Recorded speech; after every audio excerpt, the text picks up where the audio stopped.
നമസ്കാരം. മംഗളം ന്യൂസിലേക്ക് എല്ലാവർക്കും സ്വാഗതം. ഞാൻ ബിനി പ്രേംരാജ്.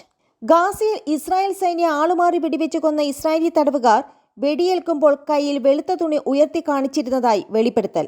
ഇസ്രായേലി പട്ടാള ഉദ്യോഗസ്ഥരാണ് കാര്യം വെളിപ്പെടുത്തിയത്.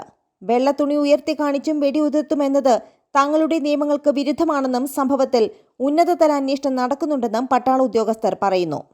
യോട്ടം ഹൈം, സമീർ തലോൾക്ക, അലോൺ ഷംഡീസ് എന്നിവരാണ് വെള്ളിയാഴ്ച ഇസ്രായേലി സൈന്യത്തിന്റെ വെടിയേറ്റ് മരിച്ചത്. കൊല്ലപ്പെട്ട 3 പേരും ഷർട്ട് ധരിക്കാതെ സൈന്യത്തിന് നേരെ നടന്നുവരികയായിരുന്നുവെന്നും അതിലൊരാൾ ഒരു കമ്പിൽ വെള്ളത്തുണി കെട്ടിയിരുന്നുവെന്നും ഇസ്രായേലി ഡിഫൻസ് ഫോഴ്സിന്റെ പ്രാഥമിക അന്വേഷണത്തിൽ നിന്ന് വ്യക്തമാകുന്നു. പട്ടാളക്കാരിൽ നിന്നൊരാൾ ഇവർ തീവ്രവാദികളാണെന്ന് വിളിച്ചു പറഞ്ഞതിനെ തുടർന്നാണ് പട്ടാളം വെടിയുതിർത്തത്.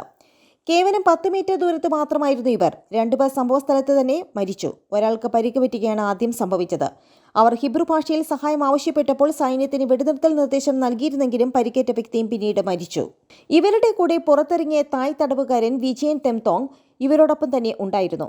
അനുഭവങ്ങൾ പങ്കുവച്ചു. അവർക്ക് പരസ്പരം സംസാരിക്കാൻ ഒരു പൊതുഭാഷയിലായിരുന്നുവെന്നും പലപ്പോഴും ആംഗ്യഭാഷയാണ് അവർ പരസ്പരം ആശയസംവേദത്തിന് തിരഞ്ഞെടുത്തതെന്നും അദ്ദേഹം പറയുന്നു.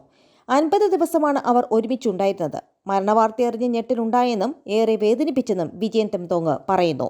നിലവിൽ ഹമാസിന്റെ നിയന്ത്രണത്തിൽ തടവിൽ കഴിയുന്ന ഏകദേശം 120 പേരുടെ മോചനം എങ്ങനെ സാധ്യമാക്കുമെന്ന സമ്മർദ്ദം ഇസ്രായേലി സർക്കാരിന് മുകളിലുള്ളപ്പോഴാണ് സ്വന്തം രാജ്യക്കാരായ 3 പേരെ സൈന്യം വെടിവെച്ച് കൊന്നതായി വാർത്തകൾ പുറത്തുവരുന്നത്. ഇത് വിഷയം കൂടുതൽ വഷളാക്കാൻ സാധ്യതയുണ്ട്. എന്നാൽ ഈ സമ്മർദ്ദം മൂലം ഇസ്രായേൽ ഒന്നും അവസാനിപ്പിക്കുന്നില്ലെന്ന് പ്രധാനമന്ത്രി ബെഞ്ചമിൻ നെതന്യാഹു പറഞ്ഞു.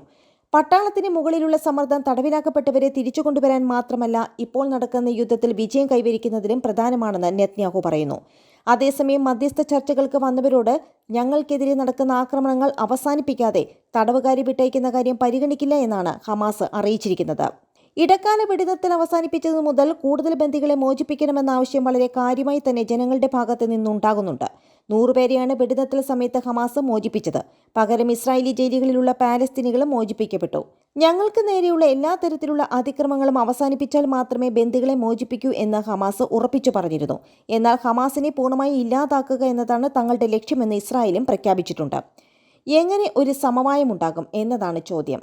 അമേരിക്ക ഉൾപ്പെടെയുള്ള അന്താരാഷ്ട്ര ശക്തികളിൽ നിന്ന് സമ്മർദ്ദമുണ്ടെങ്കിലും പൂർണ്ണമായി വെടിനിർത്തൽ എന്നതിനെക്കുറിച്ച് ചിന്തിക്കാൻ ഇസ്രായേൽ തയ്യാറല്ല.